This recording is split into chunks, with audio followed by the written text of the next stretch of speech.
For the time being, it's created confusion and chaos. They don't work for money anymore. But to earn a place in heaven, which was a big motivating factor once upon a time, believe you me, they're working and inventing because they like it. True Stories is a film that came out in 1986 that's written and directed by the Talking Heads frontman David Byrne and starring John Goodman. So, True Stories is a film that's been a long time coming.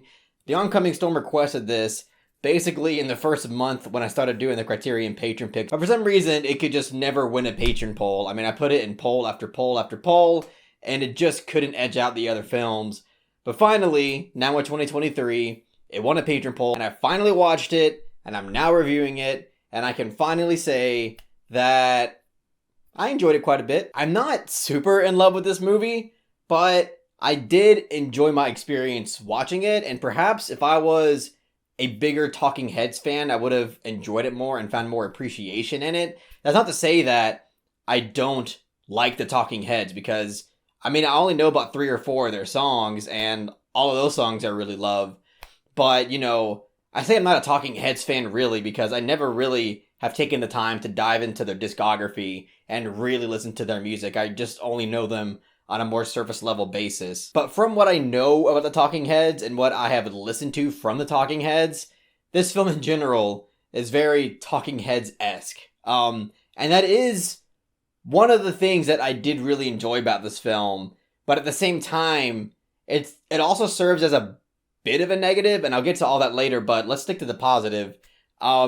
This film, as I mentioned, is Talking Heads-esque. What do I mean by that? I mean that it's insanely quirky. It's filled with a lot of self-aware and weird, dry humor.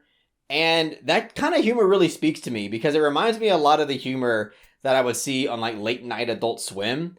And I remember when I was talking to the Oncoming Storm about this film after I watched it, he mentioned that it reminds him a lot of Joe Pera. And yeah, this film, especially David Byrne's character, because he plays the kind of meta fourth wall breaking character in this film that basically narrates a lot of this film as it progresses. And it feels incredibly comforting and relaxing and non-intimidating. And that's something that I really appreciated, and I can understand the comparisons to something like Joe Pera. And that's one thing that I did really appreciate about this film, is that it felt very committed and consistent to its quirk. And very self-aware about it. Like, there's a lot of different winks to the audience that kind of lets the audience know that the filmmaker and David Byrne himself are in on this kind of satirical and intentional joke that they're playing with film presentation. Because when we're first introduced to David Byrne's character, he's driving in a car with a very obvious green screen backdrop. And, you know, at first you kind of think to yourself, oh, maybe because it's just an 80s movie, you know, the kind of CGI background is, you know, more obvious in this era. But then, like, a few scenes later, he's literally, like, holding the wheel in a really awkward and obvious way that's not connected to the car at all. And it's just this kind of, like, for me, that's kind of this very intentional nod to the audience that he's very aware with this kind of, you know, meta and satirical approach with what he's going for in the film. But yeah, the way that this film was committed to its style and presentation was something that I did quite admire out of it, because there are so many moments in this film where there are clear directing decisions being made. Like, there's this one scene in the mall, and the way that the camera kind of smoothly moves and directs its attention to other characters while he's also narrating to the audience, you know, those are kind of distinct stylistic choices that I appreciated throughout my experience, because it is unique and overall just takes a lot of creativity to put something like that together. And, you know, as it kind of goes hand in hand with its quirkiness, but I also really dug the humor to this film. It's one of the things that I think I actually like the most about it, because the humor overall is so intentionally awkward, but at the same time clever.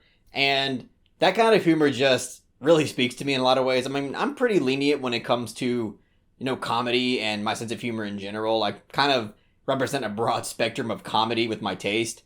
But specifically, I do really love my fair share of just quirky, awkward humor that you just can't help but laugh at because of its type of clever absurdity. But one thing about this film that I'm kind of unsure about is the fact that even though, as I mentioned, I did dig that type of awkward and quirky humor that this film embodies throughout the experience, this film does take place in a small town setting, and this film kind of, presents itself and prides itself on this type of, small town setting where we kind of witness different characters have these incredibly eccentric personalities. But for me personally, I feel like I didn't really get to experience what makes a lot of small town films great. Like with films like The Last Picture Show, which is a great film, that's a film that, captures the landscape incredibly well. You really get the true sense that everybody kind of knows everybody. One person's decision can indirectly and unintentionally impact someone's life. And also you get this greater sense of community and gathering that I feel like I didn't really get to soak in with this film. And I completely understand that it's highly probable that that's not what David Byrne was going for. But what he went for, I felt like kind of stripped away an excellent opportunity to kind of, gather this sense of the small town environment, because it's overshadowed by that quirky humor that I admitted I actually admire and enjoyed quite a bit. But I feel like this film could have achieved both of those things and instead only kind of achieved one of those singular things.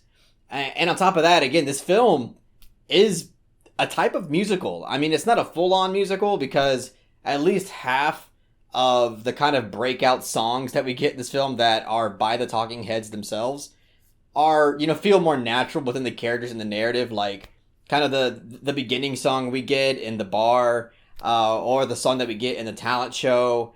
But then there's other scenes in this movie, like the fashion show sequence. That song doesn't really feel natural within the film's world. And there's a few other songs in this film that are kind of like that fashion show sequence where, the music kind of does feel a bit unnatural. And even though I enjoyed and appreciated these songs on their own individual merits, the way that some of them are incorporated into the film, again, I kind of feel like it just detracts a little bit from an experience that I felt like should have been a bit more authentic, especially considering the fact that this film doesn't have much regard for like narrative structure. This film isn't really all that concerned with, having much character payoff or narrative payoff.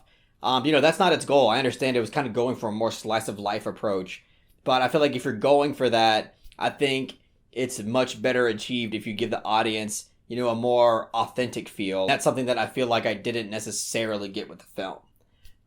But overall, I still enjoyed the movie, as I mentioned. It's just, in ways, it wasn't exactly my cup of tea. But if anything, I feel like this film did give me a huge push to finally dive into more of the Talking Heads discography, especially with A24 now remastering their, wonderfully applauded concert movie called Stop Making Sense. They're going to be re-releasing that movie in theaters in 4K. So, that's something that I've definitely got my eye out for. And overall, I really did enjoy the creative energy that was driving this film from start to finish.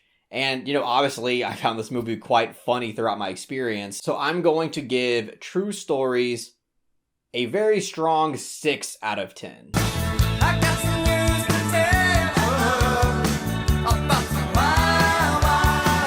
Yeah, and I'm still really glad that I own it on Criterion because this is a very different kind of movie, and it's a very comforting movie. I can definitely see myself rewatching this plenty of times in the future, especially when I want to watch something that is, again, kind of non-intimidating and more relaxing that could put me at ease. But that's all I got to say about True Stories. If you really enjoyed what I had to say about the film, please give it a thumbs up and share it amongst your friends. And don't forget to subscribe to the channel to be updated on more film-related content.